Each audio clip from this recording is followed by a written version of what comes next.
Hai korang, so I'm back again. I nak pakai shawl tutorial. I buat something simple.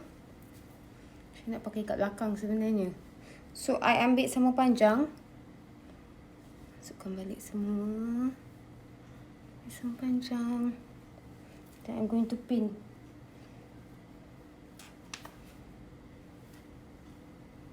Okay.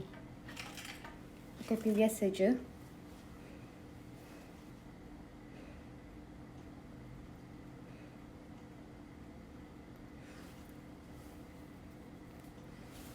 Okay, macam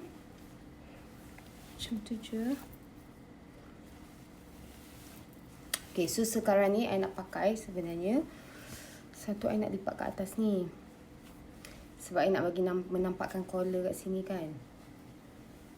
Begitulah kaedahnya. Dan satu lagi I akan buat lilit ala-ala turban. Nampak tak?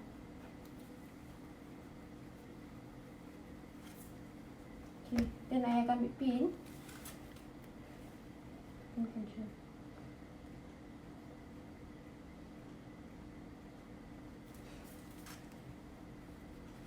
Rasa macam tak kemas, kita betulkan lagi, kita kemaskan lagi. Ni nampak tak ni? I just kemaskan je. Sorry. Ni.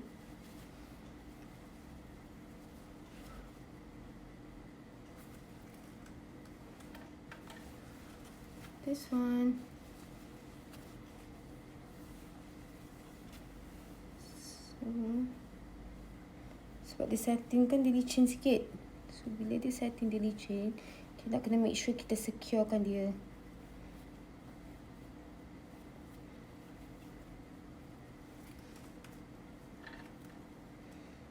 Okay.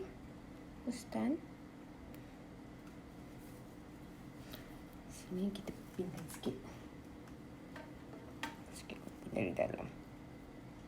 Sudah nampak sangat.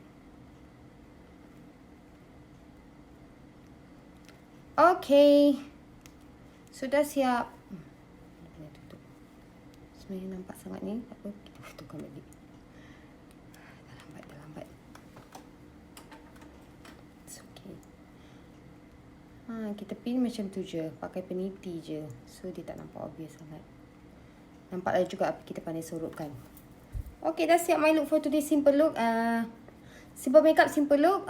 Just good enough for outing. So it shouldn't be a problem. So hopefully you guys find this tutorial sangat-sangat useful. You guys can actually try it. Dia macam ala-ala turban but it's not turban sebab I ada this one right here. Bye.